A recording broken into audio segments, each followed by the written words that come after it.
আচ্ছা, আপনাদের একটা কথা বলি। এই যে আর্জেন্টিনা একটা সহজ রাস্তা নিয়ে একটা কান্নাকাটি শুরু হয়েছে, এটা আসলে কোন জায়গা থেকে আসছে সেটাকে বুঝতে হবে। আর্জেন্টিনার সহজ রাস্তাটার কথা মূলত উঠছে পর্তুগাল যখন গ্রুপ চ্যাম্পিয়ন হতে পারেনি তখন থেকে। পর্তুগালের খেলা দেখে মনে হয়েছে তারা ওই পাশে চাইতে চায় না, তারা আর্জেন্টিনার ফেস করতে হইব, আর্জেন্টিনার ওই পাশে যাইতে হবে, তারা ওই পাশে চাইতে চায় না। তাদের খেলা দেখে মনে হয়েছে, কারণ তারা মনে করছে পর্তুগাল ফ্যান মনে করছে আর্জেন্টিনার সাথে খেলা বললে 6-7টা দিয়ে দিব, তখন থেকে আর্জেন্টিনার সাইডটা সহজ হয়ে গেছে। দেখেন একটা মজার কথা বলি, ফিফা আবার এই চারটা দলটা আর কি দুই পাশে রাখছে। এটা হচ্ছে আর্জেন্টিনা ফ্রান্স যে করছে, আর্জেন্টিনা ইংল্যান্ড ফ্রান্স আর স্পেন ব্যালেন্স করে বাকিগুলোরে ওই পাশে করে ভাগ করছে। তো আর্জেন্টিনার ওই পাশে তো ব্রাজিলও আছে, ওই পাশে কে গেছে? কলম্বিয়া গেছে।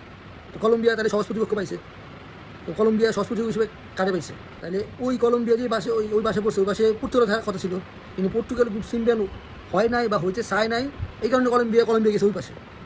পর্তুগাল যদি গ্রুপ চ্যাম্পিয়ন না হতে পারে তাহলে সেটা আর্জেন্টিনার ফিফার দোষ কীভাবে হইবে এটা তো বুঝলাম না। আবার ধরেন আর্জেন্টিনার সাইডে নরওয়ে আছে, সেম সাইডে আবার ব্রাজিলও আছে, সাইডে আবার ইংল্যান্ডও আছে। তাহলে এখন কোন কারণে আপনার মনে হইলো যে এই সাইডটা বেশি উইক সাইড, দুর্বল সাইড? ওয়ার্ল্ড কাপ যদি এতই সহজ হইতো তাহলে তো মরক করে হারাই দিত। আর আমাদের জার্মানি প্যারাগুয়ের ভিতরে জার্মানি হাঁটতো না, প্যারাগুয়ে জিতলো। কি এতই সহজ? মানে আপনি কেপ বার্থডে ফালাই দিতেছেন।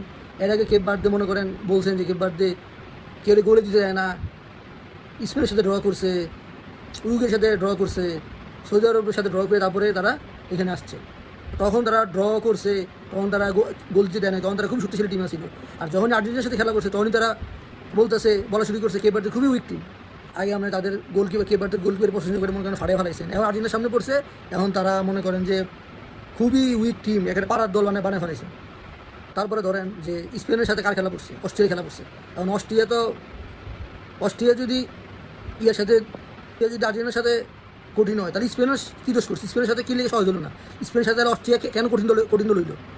আবার ইংল্যান্ড পেয়েছে ডক্টর কঙ্গোরে, তখন আপনি কেন বলতেছেন না যে ইংল্যান্ড ডক্টর কঙ্গো সহজ টিম পেয়েছে ইংল্যান্ড? আপনি তখন কেন বলতেছেন না যে ইংল্যান্ড সহজ টিম পেয়েছে? কি ডক্টর কঙ্গো পর্তুগাল সাথে ড্র করছে দেখা ডক্টর কঙ্গো স্ট্রং টিম হয়ে গেছে? কিন্তু কেপ বার্থডে স্পেনের সাথে ড্র করে, উরুগুয়ের সাথে ড্র করে কেন স্ট্রং টিম হইতে পারলো না? যে টিমের গোলই দেওয়া যায় না, তাও আবার আফ্রিকার টিম, সেই টিম হয়ে গেছে এখন দুর্বল। আর্জেন্টিনার পরে প্রতিপক্ষ হয়েছে মিশর, এরপরে কলম্বিয়া দেখা হবে। যেই কলম্বিয়ার সাথে কেউই খেলতে চায় না, কারণ কলম্বিয়ার সাথে খেললেই কেউ না কেউ ইঞ্জুরি হওয়ার সম্ভাবনা আছে। সব বড় দলই চাইতেছি কলম্বিয়া কোনো ছোটো দলের লোকে খেলে বাদ যাক। বড় কোনো টিম চাইবে না কলম্বিয়ার ফেস করতে, কারণ কলম্বিয়ার সাথে খেলা হলেই কোনো না কোনো প্লেয়ার তাদের ইঞ্জুরি হবে।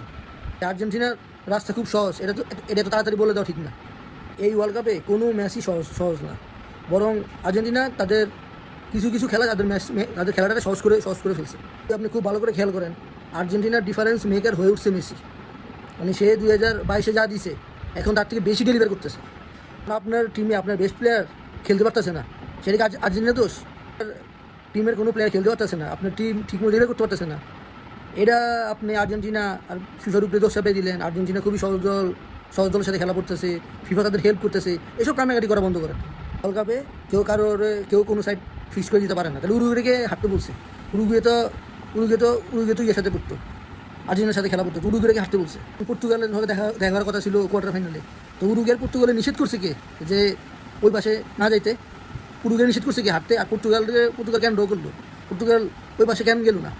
নিষেধ করছে কি যে আর্জেন্টিনার সামনে না আসার জন্য? পর্তুগাল ড্র করছে কী হবে? পর্তুগালের কি ড্র করতে হয়েছে ফিফা? আপনার খেলা দেখে কিনা মনে হয়েছে? এই ধরনের লজিক ওয়ার্ল্ড কাপে ডিফেন্ড করার জন্য 22-এর পর থেকে শুরু হয়েছে যে প্যানাল্টি। তো এই ওয়ার্ল্ড কাপে আর্জেন্টিনা দুইটা প্যানাল্টি পাইছে।